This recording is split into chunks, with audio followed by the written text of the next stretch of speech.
আসসালামু আলাইকুম। কাপল কিচেনের পক্ষ থেকে সবাইকে শুভেচ্ছা। আমি আজকে নিয়ে এসেছি অত্যন্ত মজাদার স্বাদের একটি টমেটো ভর্তার ইউনিক রেসিপি। তার জন্য প্যানে অল্প পরিমাণ তেল দিয়ে দিলাম। তেলটা কিছুটা গরম হওয়ার পর আমরা টমেটো 2 ফালি করে কাটা টমেটোগুলো দিয়ে দিলাম। দেখতে থাকুন আমাদের কাপল কিচেন। আমরা আপনাদের জন্য দুর্দান্ত সব রেসিপি নিয়ে হাজির হয়েছি। আপনারা আমাদের সাথে থাকবেন, আমাদের পাশে থাকবেন।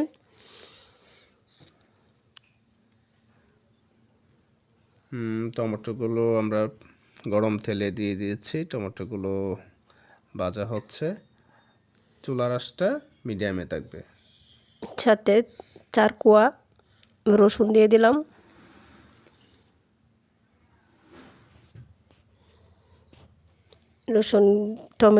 রসুনগুলো একটু উল্টিয়ে নিব।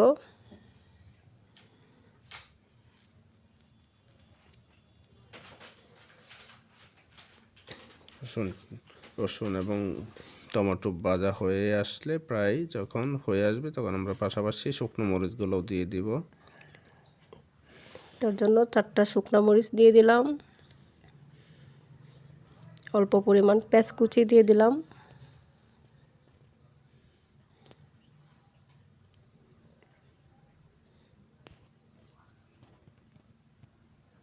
বাস আমরা পেঁয়াজ এবং টমেটো ভাজাগুলো আমরা এক সাইডে রেখে মরিচটা একটু নেড়ে ছেড়ে দিলাম। ভাজা হয়ে গেছে। এখন টমেটোগুলো নামিয়ে নিব।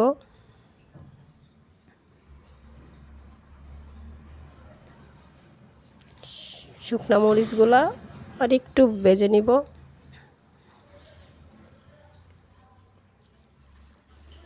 টমেটোগুলো আমাদের পুরোপুরি সিদ্ধ হয়েছে, দেখতে অনেক সুন্দর লাগছে। ইনশাল্লাহ খেতে অনেক ভালো লাগবে। অত্যন্ত স্বাদ এই ভর্তা রেসিপিটা। আমরা সব সময় বাসায় করি এটা। টমেটো সিজনে প্রায় দিনই আমরা এই টমেটো ভর্তাটা খাওয়ার চেষ্টা করি। মরিচগুলো ভাজা শেষ। অল্প একটু লবণ নিয়ে মরিচগুলো কষলিয়ে নিব। কষলানো হয়ে গেছে। রসুনগুলো একটু কষলিয়ে নিব। আমার রসুন মরিচগুলো কষলানো হয়ে গেলে সাথে টমেটোগুলোও কষলিয়ে নিব।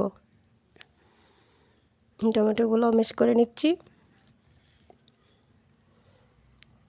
টমেটোগুলো মিক্স করা হয়ে গেলে এবার অ্যাড করব আগে থেকে কেটে রাখা ধনিয়া পাতা কুচি।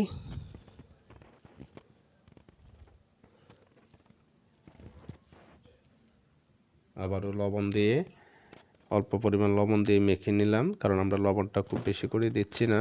আমরা লবণটা মাঝখানে একবার চেখে দেখে তারপর লবণ পুরো অনুমান করে যদি বুঝি যে না আরও লবণ দিতে হবে তারপর আমরা লবণ দিই। আমরা একবারে লবণ পুরোটা দিই না, কারণ লবণ বেশি হলে সেটা কমানো যায় না, কিন্তু কম থাকলে কম হলে আবার দেওয়া যায়।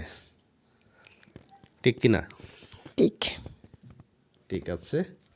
আমাদের এই যে আমরা লবণটা চেক করে নিচ্ছি, মনে হচ্ছে আর একটু লবণ লাগবে, তাই আবার আর একটু লবণ দিয়ে দিলাম। এখন ভর্তা প্রায় হয়ে গেছে। এবার শুধু খাওয়ার পালা। লোভ সামলানো দায়।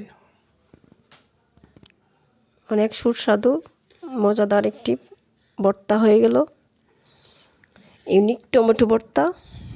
সবাই ভালো থাকবেন। আল্লাহ হাফেজ।